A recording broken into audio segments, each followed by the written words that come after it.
Hey, it's Dean DeMarzo here on Longest Solo Ever, and this is a video on how to sound like Vulfpeck.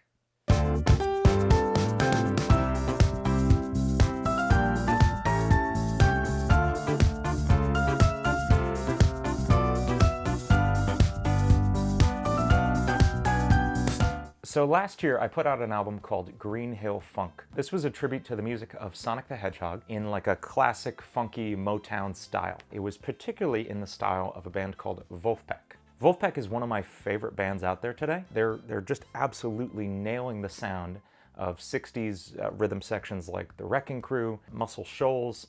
They're just totally killing it with this sound. But they're also putting their own unique spin on this sound. There's a modern edge to it. There's elements of like lo-fi hip-hop, some jazz stuff. It's a really cool blend along with this classic 60s sound. So I made it my mission to recreate these tones when I was doing this album. I spent a lot of time researching their recording techniques, their mixing techniques. Their band leader, Jack Stratton, has a lot of really cool tutorials on YouTube, actually. Those are worth a look if you're interested in this sound. But what I came up with is my approach to the Vulfpeck sound, this classic funky 60s tone. So there's three main components to the Vulfpeck sound. There's the instrumentation, which is which instruments you're choosing to use in your song, the arrangement, which is what those instruments are playing and how it all fits together, and the mixing, how you take the sounds you record and process them later. So let's start with the instrumentation. First off, you're going to want to stick to mostly sounds that were available at the time this sound was created. You don't want to use modern synthesizers like plugins like Serum or big EDM drum sounds. I feel like this goes without saying, but it's worth saying that you need to limit yourself to the kind of instruments they were using at the time. For keyboards, you've got electric pianos like the Wurlitzer and the Rhodes. I used mostly the Wurlitzer on that album. I found it kind of got closer to the Vulfpeck sound. Also acoustic pianos. In the case of this album, I used mostly upright piano sounds. I went with an upright piano because that's what Vulfpeck uses in pretty much all their videos that I've seen. I've never seen like a big Steinway or Yamaha grand piano. It's always Woody or Jack at an upright. You've also got the clavinet, which is a really funky sounding instrument. It's the sound of like Stevie Wonder's Superstition and Higher Ground. In the case of Vulfpeck, it's featured on Funky Duck. For all the keyboards on this album, including the organ I used in a few tunes, I used the Native Instruments Contact Library's Scarby Vintage Keys and Scarby Vintage Organs. For the bass, I used a really clean, mellow-sounding Fender jazz bass. In my case, it was the Squier Classic Vibe 70s jazz bass, which feels absolutely amazing. That's a ridiculous bass for the price, by the way. If you're interested in a jazz bass, but worried about the budget, grab the Squier 70s Classic Vibe. It's awesome. Guitars are also going to be really clean. Almost every Vulfpeck song uses a totally squeaky clean guitar sound. A lot of them I found are recorded direct to the board, no amplifier or amp simulation. So on this album, all the guitars were recorded direct into my interface, and then I just threw a ton of compression on top of them, which we'll cover more in the mixing section in a moment. And finally, most importantly, I think, is the drum sound. Now, I took a really long time getting the drum sound just right on this album. I wanted to keep things really simple when recording this, so I actually broke my drum kit down to just a bass drum, snare drum, and a hi-hat. The bass drum, I took the resonant head, the front head off, put a pillow or a blanket inside, and then just rested the microphone on top of that blanket. It couldn't be a more simple miking situation. I used an AKG D112 to mic the kick drum on this one. The hi-hat was close mic'd with an Octava small diaphragm condenser mic. Again, really simple miking situation. And the snare drum is really the big key here. I'm so proud of the snare drum sound I got on this album. I was looking to their older recordings, songs like Welcome to Vulf Records and Conscious Club, but particularly Deantown. I swear I don't just like that song because it has my name in it. It's one of my favorite songs of all time.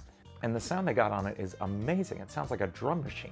The way I got this sound, it was a little weird. First, I loosened the top head of the snare drum till it was literally like flapping. There was literally no tension on this drum head. It was just sitting loosely on top of the snare drum. And then I took a little hand towel I had and taped it on top of the drum. So it was sitting on top of that now very loose head.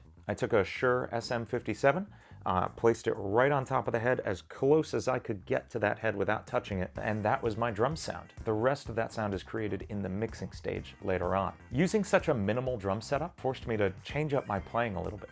I didn't have a crash cymbal, so any big accents were done by opening the hi-hat and hitting the kick drum especially hard. That became my new crash cymbal. I also found myself doing a lot more cross-stick playing on the snare drum, just to give some more variety since the drum set itself was so limited. Next, let's talk about arrangement, what each of these instruments is playing, how they all fit together. This is where the real sound of the song is created. Now, because I was doing a cover album, I was working with songs that had already been written. The chords were already there. So what I had to do was called reharmonization. I changed some of the chords to get the flavor I was looking for, while still using chords that did the same job as the chord I replaced. A lot of the substitutions I made were 11 chords. An 11th chord is made when you add the flat 7, the 9th, and the 11th to a chord. Now that sounds like some kind of heavy music theory stuff. An easy way to achieve this, play in your left hand the major chord you want to play the root of. So if we're playing a G11 chord, this would be a G chord. In your right hand, play the major chord a whole step down from that chord. So if this is a G11 chord, we'd play an F in our right hand. That gives us that flat 7, 9, and 11 I talked about before, giving us this immediate funky 11 sound. For more music theory specifics, I'd usually throw this on the 5 chord or any chord that was acting as a dominant chord. If I had a secondary dominant in there, let's say we're in the key of C, and I wanted to go to a G chord, I would throw a D11 in there beforehand to pull me over to that G chord, play a G11 to pull me back up to C, and get this really cool 2-5-1 kind of cadence with that Vulfy flair. You don't have to think about the theory this much while you're making music. I certainly wasn't when I was putting together this album. I was just pretty much trying out random stuff my fingers fell on the piano until I got the sound I was looking for, and that's totally okay. The second piece of advice I have for arranging is creating what I call kind of a puzzle piece arrangement. Leave holes in one part that can be filled by another part. So say if the guitar is playing a really funky fill on 1 and 3, your piano can answer that on beats 2 and 4 where there's silence in the guitar part. This creates a really nice contrast in the tonality of it, in the timbre of it, while not getting too crowded by having everybody all play crazy stuff at once. There's also a lot of thought to be given to how much or how little syncopation you're putting in your arrangement. Is everything going to be really complex, funky rhythms? I found it really effective to keep most of the parts very unsyncopated, very on the beat, simple rhythms, and then letting one part take sort of a syncopation solo. Let it be a lot funkier than everything else, and that was a really quick, easy way to achieve that puzzle piece effect. I'd have the drums, bass, and acoustic piano playing on simple downbeats, while the piano played a funky melody in a syncopated, upbeat way. Again, experiment with this. It all exists to serve the song and the kind of sound you're going for, so don't get too bogged down in these details. I'm just trying to give you some ideas. One last thing to consider is the drum beats you're using. Most Vulfpeck tunes and most of the songs I did on this album have a really simple drum beat. It's usually some variation on a simple 4 on the floor with 1/8 notes in the hi-hat.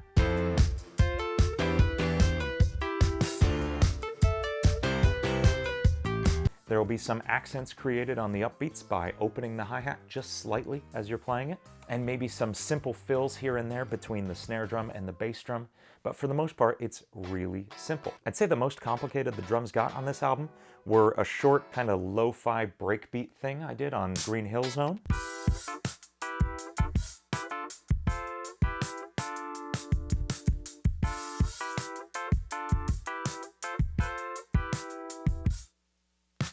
And this kind of funky linear drumming fill I did in the choruses of Chemical Plant Zone.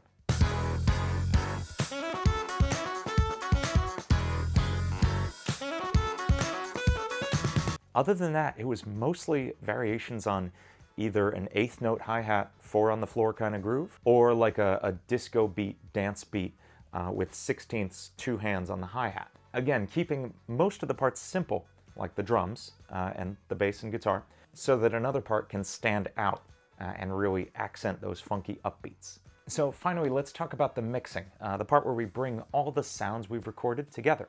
First off, I'm going to discuss what's probably the most obvious solution to getting this sound. The plugin manufacturer Goodhertz, working in collaboration with Vulfpeck, released a plugin called Vulf Compressor that gets you the Vulfpeck sound.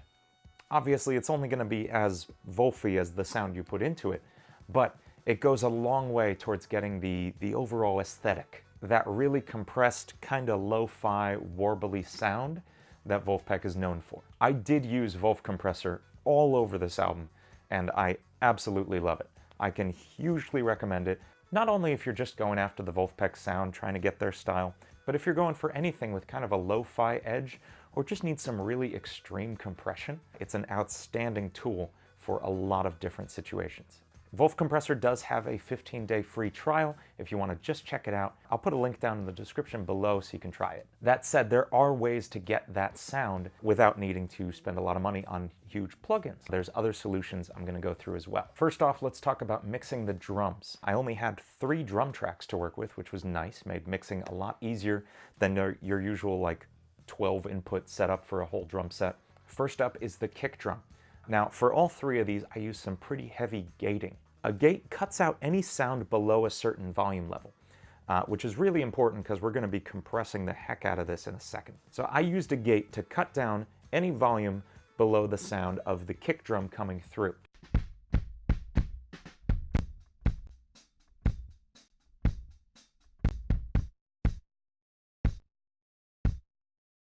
After the gate, I used an EQ to cut out pretty much everything in the middle of the frequency spectrum. This was both to get the sound I was looking for out of the kick drum and to leave room for the snare drum in the middle of the frequency spectrum.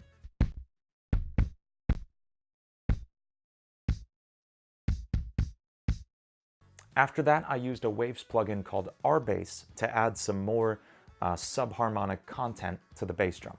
This adds a lot more beef to the sound without actually making it boomy or overpoweringly low.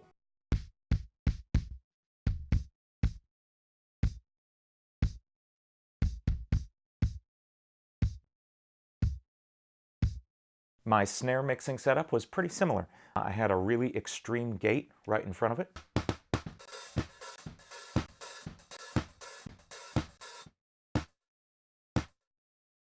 Then an EQ giving actually a slight bass boost. I found the snare drums in Vulfpeck tunes actually had a lot of low frequency to them.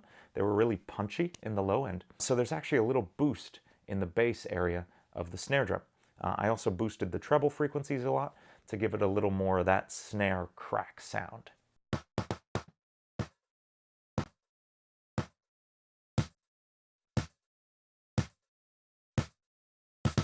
Finally, a ton of compression, this time with just a slightly slower attack. Again, this was a slight distressor, so all the attack is really quick. But this one was just slightly slower to let through some of that high volume snare hit before the compressor clamps down and cuts it off.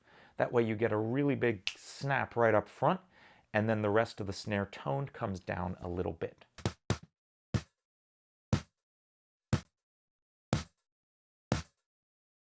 My hi-hats were, again, gated, EQ'd, this time with a really extreme high pass, cutting out all the low and mid frequency content. I really only wanted just the sparkly highs of this hi-hat to come through, because everything else was being covered so extremely by the bass and snare drums.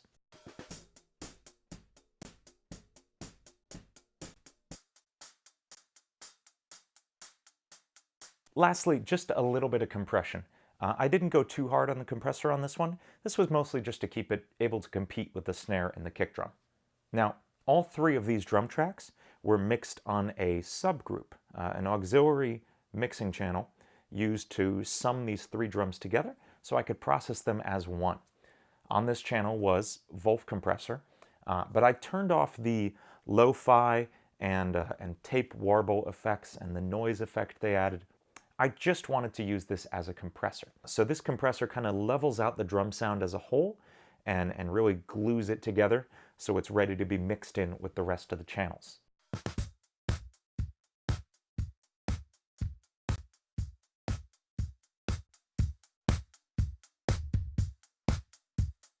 For the bass mixing, I kept it really simple. I rolled the tone knob on the bass itself off a little bit, just to kind of take away some of the edge, especially since I literally bought it like the day before and had brand new strings on it. I didn't have time to let the strings get, funky and warm, so they were really overly bright when I was recording them. Rolling down the tone knob helped with that a little bit. After that, it was pretty much just a little bit of compression, again with the slate distressor, but any compressor will do in this situation. Guitars, like I said before, were recorded straight into the interface. After that, I threw, you can guess it, a compressor on them and EQ'd out the lows. I put a high pass filter starting at about 100, just so those kind of boomy lower sounds of the string attack wouldn't come through and fight with the bass drum and the bass guitar. The keyboards, like I said before, were all Native Instruments Contact libraries. They're all from the Complete collection, and there was the Scarby Vintage Keys and Vintage Organs collections. Both of them are really amazing for the price. I know there's other higher end ones out there, but I like these. As far as mixing goes, there was a simple high pass on them, maybe a little bit of a high boost if I found they needed more brightening, but it was mostly just a high pass, again, to get them out of the way of the bass drum and the bass guitar. On the master channel, I had Vulf compressor. This time I did use the lo-fi effects, the noise, and the tape warble. All of it to really give it that final Vulfy sheen.